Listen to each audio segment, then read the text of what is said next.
Making Room for Change, the Art of Time Blocking.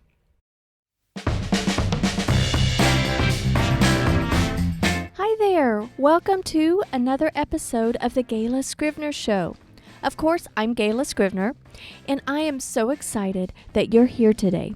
I'm also honored that you're here and taking time out of your day. My hope is to give you ideas and inspiration to start and grow your own business, your own freedom business. A definition of a freedom business can mean different things to different people.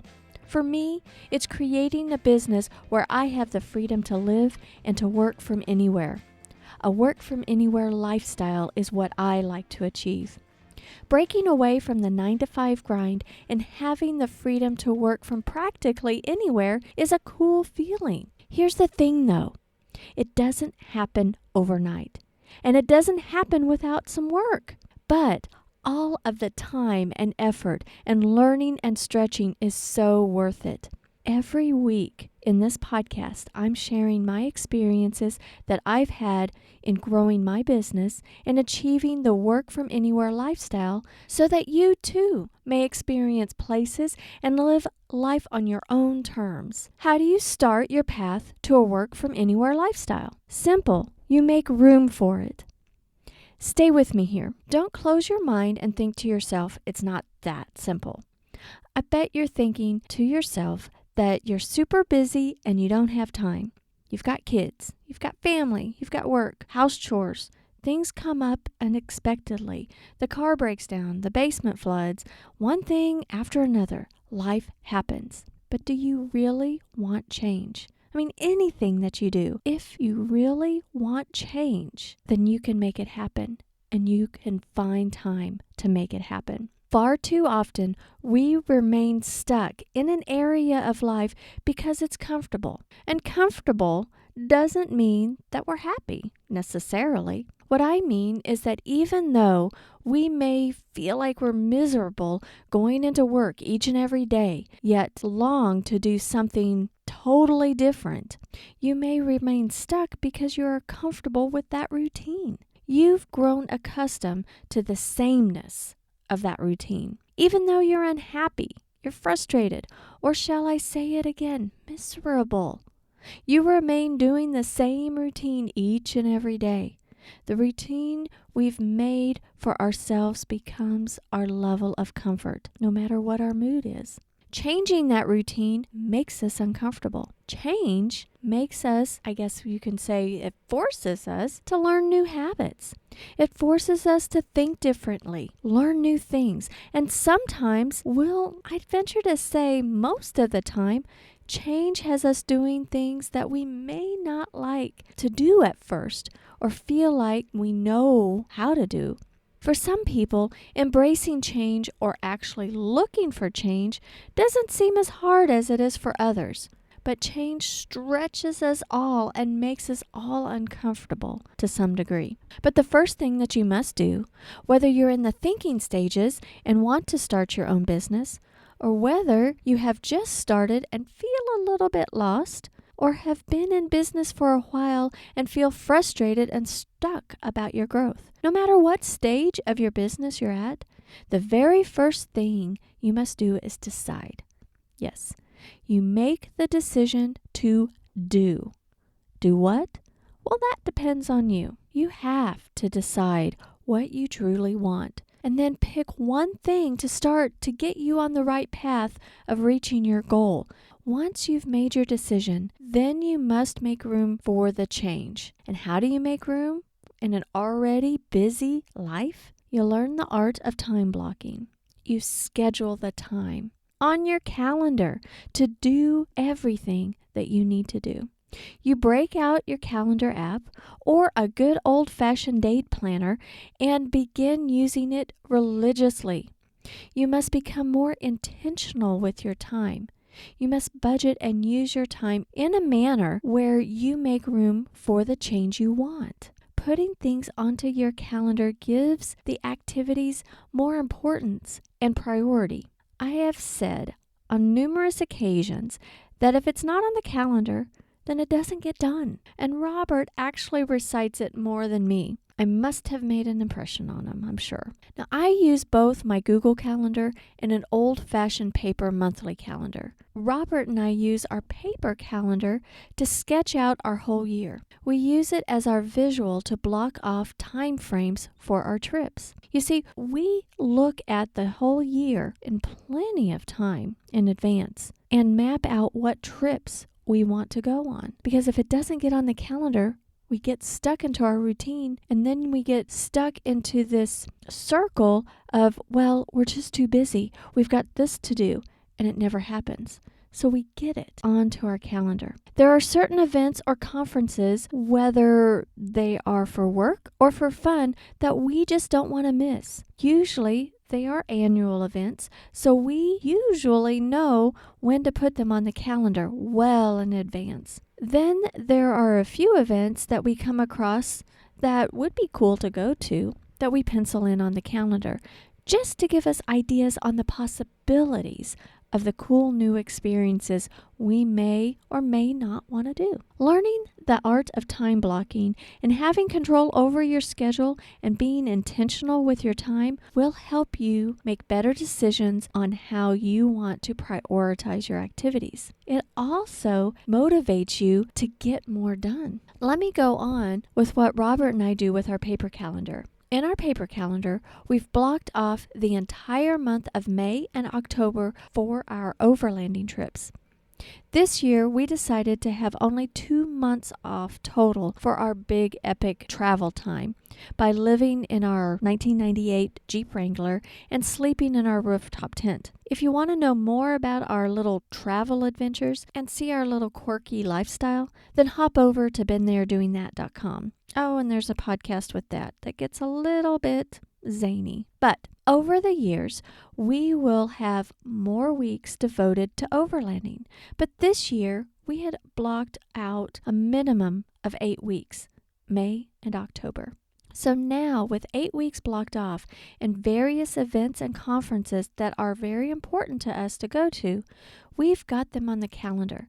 We had them on the calendar late last year. From there, Robert knows what days he'll be able to accept music gigs. Having the things that we want to make happen on the calendar helps us decide what to say yes and no to. It helps us prioritize what we want to do. Robert is all the time getting requests or offers to play music in May or October, but our trip is too important. The calendar is already blocked. It's easy for him to say no in plain sight. It's plain as day on our calendar that it's already booked, that we'll be somewhere else. You see, many people wish to go on a trip, but they don't put it on the calendar, and they always say someday. We had decided long ago that we get things on the calendar. It's getting close to May, and we happen to have an empty weekend on the calendar. And I've been talking about what seems like an eternity to truly want to get rid of some of the stuff that we've collected and just really organize. But I've been putting it off. It's a big job of organizing, and I don't really look forward to doing it, but it has to be done. Getting some things ready for Goodwill and other things to sell on Craigslist or Marketplace, it's a dreaded job for me. For months, I've been putting it very low down on my priority list. I noticed a few weeks ago that I had the weekend clear, and it was super close to when we are going to be headed off for our overlanding trip. Another task must be done is Jeep maintenance and tune-up. And Robert and I decided that those two important things are going to be on the calendar, and they are on the calendar, and we'll make room for them. Now that's the big picture. Now, I like my paper monthly calendar, and Robert and I will look at it often. It helps us visualize better and plan better. Oh, it's something that helps keep our fun stuff in our sights. And it kind of helps prioritize and makes us focus for our work. Our fun stuff is what makes our work worthwhile. Now, that's the bigger picture. To master the art of time blocking, I also use my Google Calendar, and I use it a lot. I'll transfer our trip events onto my Google Calendar. Robert's music events go onto his calendar. I don't necessarily want them on my calendar because I don't always go to his gigs. And we do share calendars so that we can see each other's schedule and coordinate things. Then on my digital calendar, I'll have my weekly recurring events already blocked off. For example, I set reoccurring client meetings. Some are weekly, some are less frequent. Once regular appointments are set with real people, I then start blocking off time for projects. The projects that I want to make significant change with are time blocked onto my calendar. For example, I struggle in finding time to write and work up these weekly podcasts. I felt like I was always scrambling to get them done. Keeping up with my podcast is important to me and my business. It's something that I've made the decision that I will absolutely do each and every week. The problem? I had trouble finding time and doing them. Even though I said I wanted to do them on a weekly basis, I don't put enough importance on them, and they weren't on my schedule. I'd find other things to do in front of that and make those things priority, and the podcast fell to the bottom of the list, so therefore I was scrambling. I didn't put the importance of the time involved in actually doing the work. The solution? I blocked time on my schedule, and I'm sticking to it. Robert happened to land a recurring gig every Thursday evening. He's gone from about 5 p.m. till about 1 a.m. or so. Well, then I decided that every Thursday night is content creation night. I'm by myself. Actually, it's just me and the dogs, but I'm going to get into the mindset and that I'll be working second shift while Robert is playing music. And I am getting into the mindset that I'll be working that night on Thursday nights while Robert is out playing his music. I'm getting into a routine. From about 5 to 6, I take a little dinner break and try to finish up with client tasks that can't wait. Then I always have my weekly call with my team member Norma at about 6 and go over our projects together and any questions she has. Then from 7 to 11, it's content creation time. Not client time, not chill out time, although that is so much pulling me in that direction. It's second shift, and I'm writing, recording, and producing this podcast. It's on the calendar. I'm making myself do it. I've placed it on the calendar so that the task has greater importance. I don't want to break the appointment. Sure, I'll be honest. By 7 o'clock, after working all day on client stuff, I'm tired, and I would rather just chill, just go to bed, curl up with a good book, or zone out just watching a movie, or even go to sleep. It's not unlike me to go to bed really early, but at 7 p.m., sometimes I am just not motivated to get anything done or write anything. It would be much easier to spend time doing something else. But like I said, producing this podcast is very important part of my business. If I didn't make room for it on my schedule to get it done, it would not get done. In fact, the proof is in the pudding. Where did that saying come from anyway? Oh well. When I didn't have my Thursday evenings devoted to my content creation work, I placed other tasks on my priority list. My podcast work wasn't anywhere on my calendar or not as regularly on my calendar as I should have had. Therefore, there were weeks where I would miss. As I'm creating my new habit of Thursday evening second shift work, producing the content is becoming easier. I'm able to get more done. The act of doing it and becoming comfortable with the process makes things easier, and you're able to accomplish more in the time that you've set aside, the more practice that you get. Now, I strive to be a few weeks ahead and produce more than one episode at a time so that if something happens unexpectedly to my schedule, that I have some leeway in that. I won't feel like I have to scramble so much. Now, it does take time to get ahead of the schedule with content, but once you do, oh my goodness, the feeling is wonderful. So I work on my content until about 11 o'clock. Actually, it's about 11:30-ish. Then Robert calls me. He has about an hour and a half drive home from his gig. I stay on the phone with him until he gets home so that he stays awake. And this is kind of a new routine for us because last year when he went to gigs that were fairly far from home, I would typically go with him and that I was supposed to keep him awake on the drive home. This year is a different strategy. I really wanted, and actually I really needed to find more time in my schedule and didn't feel productive when I would go to so many gigs with him. I'm already exhausted when I got home. So besides, most of the time that he would do the driving and I didn't have to drive. Then, even though I was supposed to keep him awake on the drive home, I found myself nodding off and maybe completely passing out in the passenger seat as he was in mid-sentence trying to talk to me.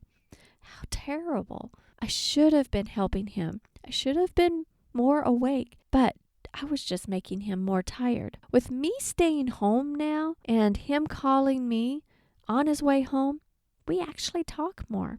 I stay awake and I pitter around the house doing housework or maybe a crafty project while I'm talking with him.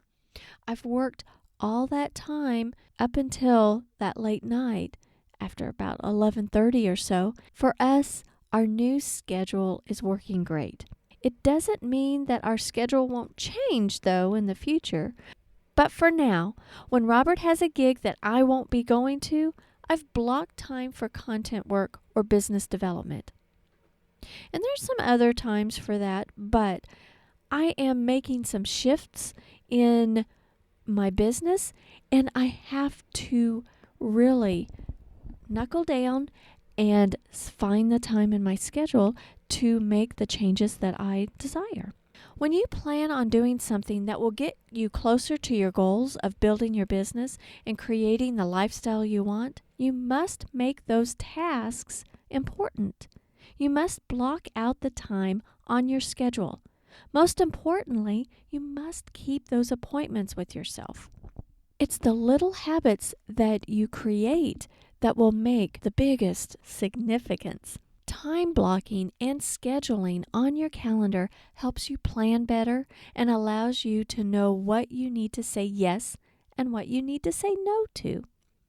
So big events are transferred from my paper calendar to my Google Calendar.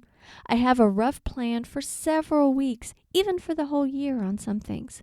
Then on a more frequent basis, I review my calendar and block specific times during my day for specific projects. Sometimes I'm too general and label the block time something like client work. Then I find that this vagueness leads to distractions and I don't accomplish as much. And so this is an art form. You kind of change it. It's not always the same. So you always improve upon it. And I know many people who won't schedule things out, like their haircuts or meetings that are too far out, because they say they don't know what they'll be doing or what's going on that far out. To me, that's ridiculous. That's a ridiculous notion.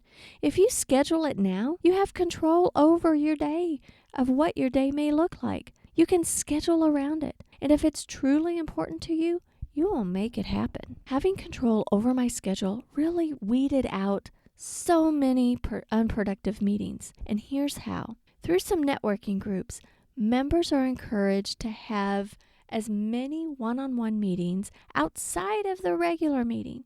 And I get it. I believe in one-on-one meetings are beneficial, but they should be productive and not just be done to meet a quota of how many meetings you've had in a week. I'd rather to have one or two quality meetings versus just meeting for the sake of meeting. Now, I hope I don't sound too harsh when I say that. It's not that I don't want to meet or get to know more people, but let's just say I've had a lot of unproductive meetings, and I hate to say no to anyone who wants to meet with me, but those unproductive meetings were cutting way too much into my time that I needed to spend on client work or other tasks that would help grow and scale my business. And that became the domino effect. Because if those meetings were cutting into my tasks I really had to do during my day, then my personal time was sacrificed. I became diligent and more protective over my schedule. I started to block off specific time frames on my calendar for one-on-one meetings. There were only certain times and days that were blocked. It became once a week. At one time, I had Thursdays completely full of one-on-one meetings. That used to be the day of my weekly networking group. At least for 5 years it was. Then it changed to Mondays because my weekly networking shifted. I blocked times around my weekly meeting as open for any other kind of meetings. I'd have color codes on my calendar, and those times were in yellow if they were open. As long as I saw yellow, I knew the slot was open to meet one-on-one with someone. Once I booked the slot, I changed the color and put the meeting details in the description. I would do my very darndest to only schedule those one-on-one meetings in the yellow slots, and it worked well. Those slots seemed to quickly fill up weeks in advance. I'd limit my time for the one-on-one meetings. I felt much more organized and much more productive. On those days, my networking day, I would have back-to-back meetings, be out of my office for the entire day, and would be exhausted when the day was over. I did not have to have meetings all week long, but I just had it all in one day. But before I blocked time like this, I was going to meetings throughout the whole week, which had me stopping and starting projects and being out of the office several hours in any given day. Face it, you know you have a meeting that may be an hour, but technically you can count on at least an hour and a half or 2 hours or more of unproductive time getting ready to go to a meeting, traveling to it, then you're sitting in the meeting, going back to your office, then settling back in and getting the job done. You can have a very productive meeting, but all that travel time and the downtime. So if you block times, maybe only in the afternoons, but one right after the other, that's going to help you. I found that soon when I implemented that policy of blocking my time for one-on-one meetings, I found that my schedule was starting to book up quite drastically. But then the quality of my meetings increased. You see, with my calendar booked way in advance, if someone asked me for a meeting and I said I didn't have a spot until maybe 3 or 4 weeks out, many of them, the ones that weren't really interested in having a good quality meeting with me, many of them didn't know what they would be doing that far in advance, so they passed on the meeting. Like I said before, if you really want to have something happen, you'd put it on your schedule, even if it is 3 or 4 weeks out. They truly weren't interested in meeting with me, or it wasn't important enough for them to meet with me. And that's okay. My feelings aren't hurt. I simply think it's better, or at least at that point, for both of our sakes, to converse in networking or social situations. It's all good. With the practice of time blocking my days, not only meetings with other people, but more importantly, I had to keep meetings and appointments with myself to concentrate and devote time on things I needed to do. That's an art to time blocking. Just like anything artistic, there's no one perfect way. Things and styles change over time. The way I organize my schedule 2 or 3 years ago is much different than I organize it now. I no longer have those mega Monday one-on-one meetings, one right after the other. I made the decision to network in other ways, that the weekly networking meeting wasn't working as well for me any longer. I needed a change. Also, most of my one-on-one meetings are now either video or phone calls, which work a lot better with my geographically independent lifestyle. Currently, where I used to do my face-to-face meetings, it's simply way too far for me to do that any longer. I decided that my time would be better utilized if I didn't drive an hour and a half one way to go for a day of meetings. I was super exhausted, and it was good for me and my business for a period of time. But things evolve and schedules change, and I made room for the next level of my business. You also learn in the art of time blocking how much time you should block off for things. If you're going to block off an hour to write a blog post or record a podcast, it may realistically take you much longer to complete. Or it may take you 20 minutes before you get on a roll in writing, and you only have about 40 minutes of productivity. The more you practice time blocking and seeing how you must rearrange your schedule to adjust on how long things actually take and how long you've blocked for them, the better you'll be in organizing and prioritizing your time. Just because you have things scheduled and blocked on your calendar doesn't mean that unexpected things don't happen. Of course not. It doesn't mean that you won't have to make adjustments. Life happens. Believe me, I know.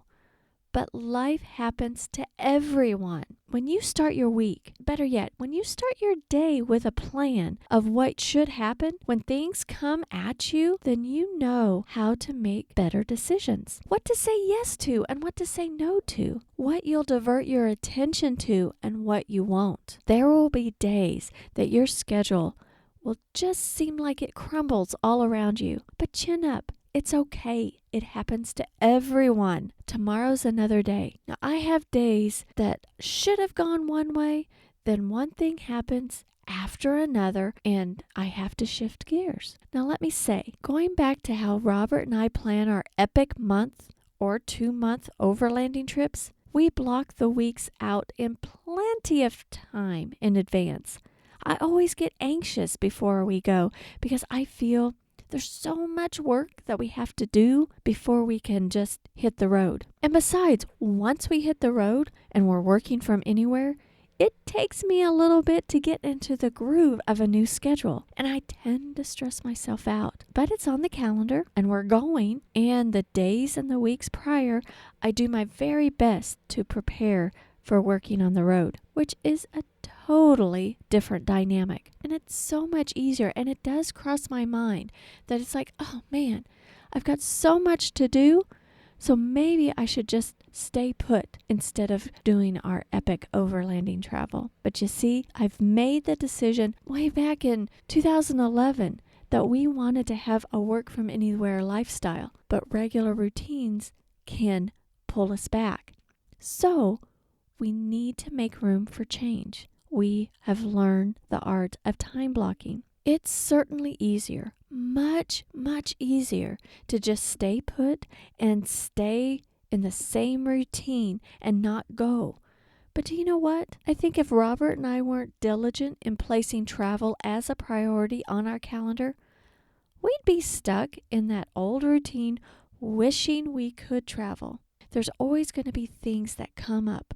Always. And they divert our attention from our plans. So what can you do to prioritize and to manage that? It's within us. It's our decision on how we use our time.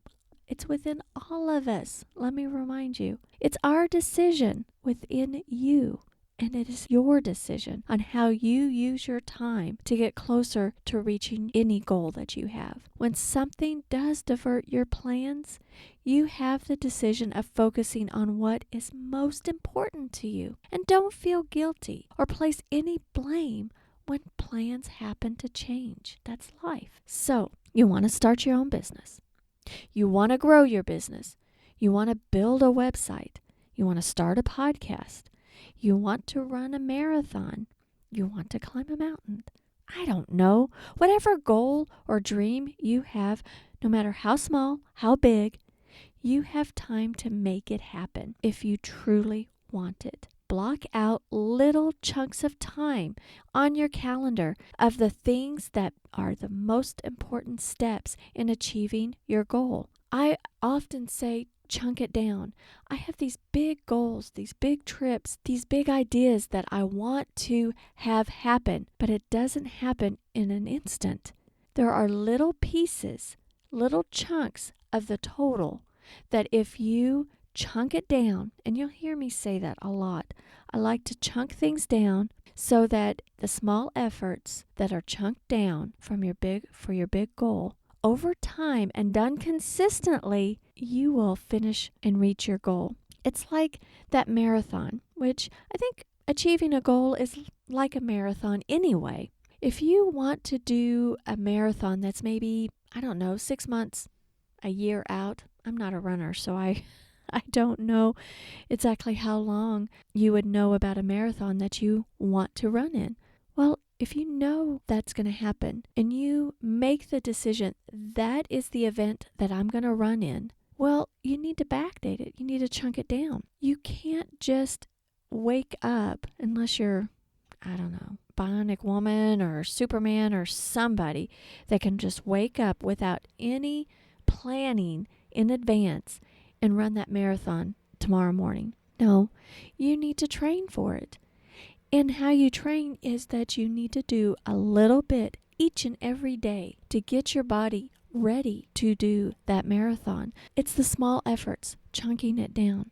But make the commitment if it's that important to you, so don't miss the appointments with yourself, because you are just as important as everybody else. When plans change, as they will, adjust and adapt. Block times on your schedules to do the activities that will get you closer to your goal, whatever that may be.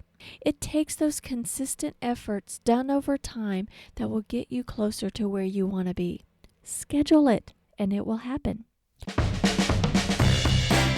Well, thanks, my friend, for being here today. I do hope you enjoyed the episode, and if you find that the podcast is helpful, I would be honored if you'd subscribe and leave a review.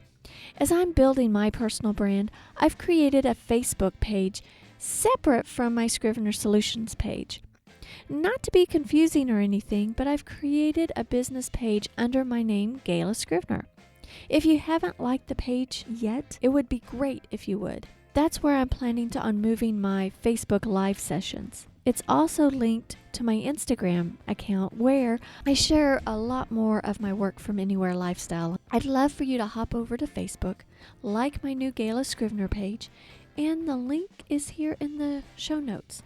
And let's engage. And I would love to hear about your thoughts and ideas that come up about each week's podcast. Remember to catch me live on Facebook on Fridays at 2 p.m. Simply go to gaylascrivener.com/live and you'll be taken right to the page to catch the live stream. All those links are in the show notes. Now, guys, I appreciate you, and I hope that you learn the art of scheduling. Go over to my Facebook page, the Gayla Scrivener Facebook page, and drop in some comments and some discussion about how you use your schedule to block time. Thanks, guys. I'm looking forward to seeing you on social, and until next time, have a fantastic week.